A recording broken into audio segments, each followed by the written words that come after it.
question. Okay, what if the state of Illinois outlawed martial arts? Would you become a criminal to continue practicing? Yes. Because essentially that's what happened with the Shaolin, I think it was. Right. Where the government's like not always just. Like they got corrupted governments and the Shaolin would have to like band together to fight the government. So like they outlaw like a lot of things, you know, they outlaw like weapons so that the Shaolin would have to like use farming tools as a way of defense. You know what I'm saying? Yeah. And even during like the Cultural Revolution, you know, they would go around, I think they call like Red Guards or something like that. They go around and just like start burning everybody's books and burning down like Buddhist temples and all this stuff, you know? Right. Like they're just like destroying property and they're like making people like they're like basically criminalizing people that are like practicing religion or people that are like doing something that the government doesn't like them to want them to do. And it's not even violent, it's just like peaceful stuff, you know? Right. So then at that time you had to turn against the government. So meaning like back in Hitler's time, you know, like they're forcing like these people to kill like the Jews and stuff. You know, like, and that's not a good thing. So then basically you have to like turn against the corruption. So basically corrupted government, you have to turn against it. You know what I mean? That's why they give us the right to bear arms. Is really because it almost also prevents like tyranny from the government. You know, because if all the citizens are unarmed and only the government is armed, then they and just do what they want to. They can just start killing you for no reason. Right. If they're armed as well, then it makes it harder for them to be like tyrant. You know, when you look at the government, the way it's structured, these presidents, they can only do 4 years, and then the most that they can do is 8 years. I mean, they have like things in place to prevent like, you know, like corrupted emperors or something like that, where they just abuse their powers, like, you know, kind of like what Hitler did and stuff like that, you know. Right. So, like, even right now in China, from what I've heard, they got this thing called Falun Gong, which is kind of similar to like Tai Chi, it's like meditation and stuff like that. And then you got the government coming in there and like executing the practitioners or like torturing them. You know, so the government, just because somebody's from the government doesn't mean that they're automatically good people. So the law is not always like structured in a way where it's for the good. A lot of times it's very political, and you got people like, you know, that get, you know, people that in power that get paid off. That criminalize certain things, and you know, it's just not, you know, the law is basically not the way. The law can be very much corrupted. Right. So like a martial artist goes towards the true way. It's not like just following the law like blindly and just like doing what they tell you to do. So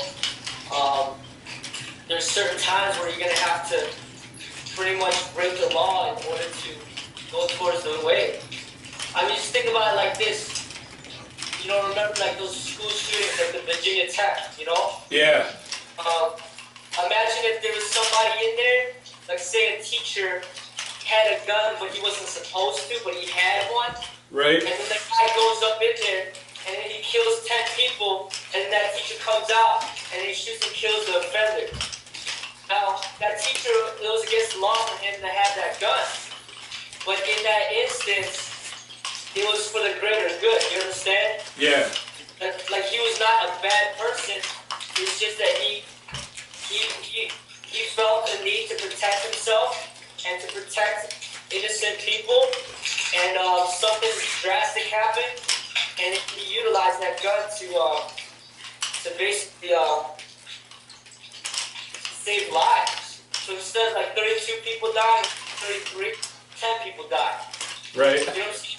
So, like, that's kind of what I think a martial artist would do.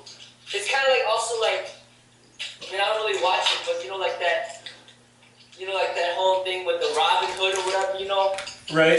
It's like, like the people in power, the people with the money, they're not necessarily like always make the best decisions, or they're necessarily like good people. So sometimes you kind of have to turn against authority in order to stand up for what's just. Just like what Martin Luther King Jr. did, just like what Gandhi did, just like what Dr. X did. Even the Dalai Lama, that China keeps like messing around with him. You know what I'm saying? Right. So if they want to put you in jail for standing up against racism, then hey, then you said I had to go to jail. You know what I'm saying? So you gotta head towards the way. So, practicing martial arts basically is like arming yourself against corrupted authority. Corrupted authority, they're not going to want you to know martial arts. They're not going to want you to have weapons. Right. They want more power, they want more control. But if more people are empowered, then it's harder for them to abuse their powers. You know what I'm saying? Right. Yeah, I think that Robin Hood example is a pretty good example. I heard that originally it wasn't really Robin Hood, but this other guy who kind of started that movement where because the king owned all the land, and this guy decided to go hunting, and he wasn't allowed to hunt on the king's land, right, without some kind of special permit or something. Yeah. But he decided to go hunting anyway, and that's what made him an outlaw. And then the guy that they end up calling Robin Hood was he was kind of like a rich kid, like a prince or something, that decided to join up with these guys that were basically like poachers. Yeah. But it's the same way in a sense, because to take away somebody's right to just to defend themselves, to learn to defend themselves, is almost the same as taking away their right to hunt food. It's just like a basic, it's just like a basic need. And Exactly. yeah, and how can a government excuse themselves trying to take that away from people? And they can't really go too far with it, because you can't really ban martial arts. It's like trying to ban, like, it's against the law to exercise. Like, how can you ban that? You can't ban that. You know what I'm saying? It's like, imagine if they made it, against the law to go to the gym. Right. Like they can't really go too far with it. So you can't ban martial arts, but you can't ban like weapons. And they have. You can't have nunchucks. Yeah. You can't have sticks for weapons. You can't have knives. You can't have swords. I mean, look, they banned the swords. That's why nobody carries swords out there. Right. But if you ban swords, I mean, you'll see a lot of people carrying swords. You know what I'm saying? So they can ban weapons. They can ban guns. But Yeah. they can't ban martial arts. That's like it's impossible. They can try, but it's not gonna work. Yeah, it's going to be pretty hard to enforce.